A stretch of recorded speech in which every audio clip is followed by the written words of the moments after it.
Iran के विदेश मंत्री आसिम मुनीर से मुलाकात हुई। आसिम मुनीर और अरागची के बीच हुई मुद्दों पर चर्चा हुई है। ईरान के विदेश मंत्री पाकिस्तान के इस्लामाबाद में इस वक्त मौजूद हैं।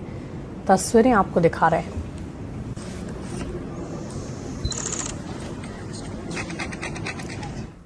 देखिए, ईरान युद्ध में इस वक्त अमेरिका और इजराइल बुरी तरह से फंसे हुए हैं। 39 दिन के युद्ध में ना तो अमेरिका इजराइल मिलकर ईरान पर पूरी जीत हासिल कर पाए और ना ही ईरान में खामनेई शासन को हटाने में सफलता मिल पाई।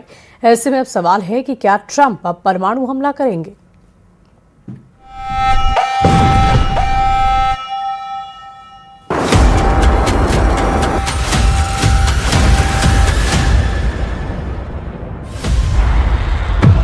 फुल एक्शन में ईरानी एयर डिफेंस, धमाकों से दहला तेहरान।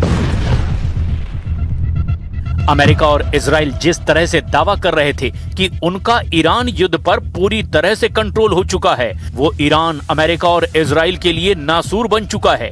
पिछले 18 घंटे में ईरान ने अपने सभी एयर डिफेंस सिस्टम अब फुल एक्टिव कर दिए हैं। कुछ रिपोर्ट्स में दावा किया गया है कि तेहरान में कुछ रहस्यमयी जोरदार धमाके हुए हैं।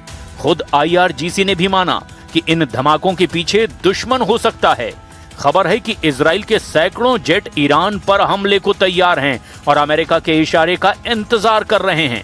दावा यह भी किया जा रहा है कि अगर ट्रंप ने ईरान को अगले 7 दिन की जंग में नहीं हराया तो ट्रंप के लिए लंबी जंग बहुत मुश्किल हो जाएगी। हम आपको दिखाने जा रहे हैं कि 39 दिन की जंग में अमेरिका ने अपनी कुछ मिसाइलों के भंडार 73% तक इस्तेमाल कर लिए हैं, जिसकी वजह से अमेरिकी सेना पर जबरदस्त दबाव आ गया है।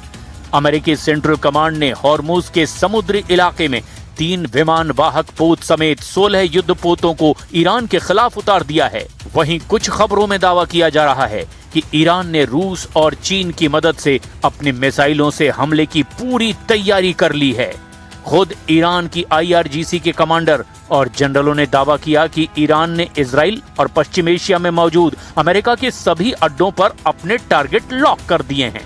इधर पाकिस्तान में वार्ता न होने से बौखलाए ट्रंप ने अपने कमांडरों को सीधा आदेश दे दिया है कि अगले 7 दिन में हर हाल में उन ईरानी कमांडरों और जनरलों का सफाया कर दो जो वार्ता में बुरी तरह से बाधा बन चुके हैं। अमेरिकी मीडिया की रिपोर्ट्स के मुताबिक IRGC के मुखिया और अघोषित ईरान के supreme leader major general Ahmad Vahidi को अब राष्ट्रपति ट्रंप हर हाल में मार देना चाहते हैं, क्योंकि उन्हीं की जिद और तानाशाही की वजह से वार्ता नहीं हो पा रही है। कुल मिलाकर ईरान अमेरिका और इजराइल से आखिरी जंग की तैयारी कर चुका है।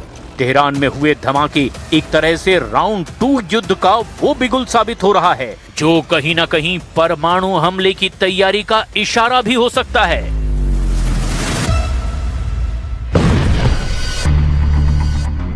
तेहरान में धमाका, ईरान को हराओ या भागो। क्या तेहरान में हुए जोरदार धमाके अमेरिका और इजराइल की तरफ से राउंड 2 हमले की शुरुआत हैं? कुछ रिपोर्ट्स में दावा किया गया है कि इस वक्त खाड़ी के कई देशों और इजरायली अड्डों पर 75 से ज्यादा अमेरिकी सैन्य विमान और जेट ईरान पर हमले के लिए पूरी तरह से तैयार हैं। खबर ये भी है कि हॉर्मुज ओमान की खाड़ी में मौजूद अमेरिकी नौसेना के युद्धपोत अब नई और घातक मिसाइलों से लैस हैं, जिसमें कई तरह की नई मिसाइलें, टॉर्पीडो और ड्रोन भी मौजूद हैं। हम आपको बताते हैं कि इस वक्त ट्रंप क्या कह रहे हैं, इजराइल दावा क्या कर रहा है और ईरान किस तरह से पलटवार की धमकी दे रहा है।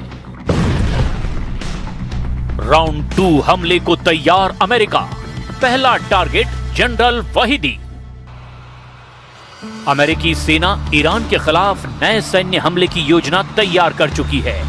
पेंटागन हॉर्मुज स्ट्रेट, दक्षिणी अरब खाड़ी और ओमान की खाड़ी में ईरानी सैन्य क्षमताओं को निशाना बनाने के विकल्पों पर विचार कर रहा है। CNN की रिपोर्ट के मुताबिक अमेरिका खास तौर पर ईरान के इस्लामिक रिवोल्यूशनरी गार्ड कॉर्प्स यानी कि IRGC की फास्ट अटैक बोट्स और माइंस बिछाने में इस्तेमाल होने वाली जहाजों को निशाना बना सकता है। ईरान की नूर न्यूज और मेहर न्यूज एजेंसी ने बताया कि तेहरान के कुछ हिस्सों में हवाई रक्षा बैटरियां सक्रिय कर दी गई है। हालांकि उन्होंने इसके कारणों के बारे में साफ तौर पर कुछ नहीं बताया और ना ही किसी घटना की जानकारी दी।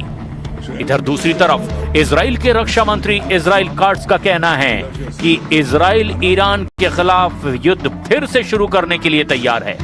उन्होंने ये भी कह दिया कि उनका देश अमेरिका से उस देश को पाषाण युग में लौटाने के लिए हरी झंडी का इंतजार कर रहा है। काट्स ने एक वीडियो बयान में कहा, इजरायली सेना रक्षात्मक और आक्रामक दोनों ही तरह से पूरी तरह तैयार है और लक्ष्यों को चिन्हित भी कर लिया गया है। काट्स ने यह भी धमकी दी कि जब हमला फिर से शुरू होगा तो ये अलग और जानलेवा होगा।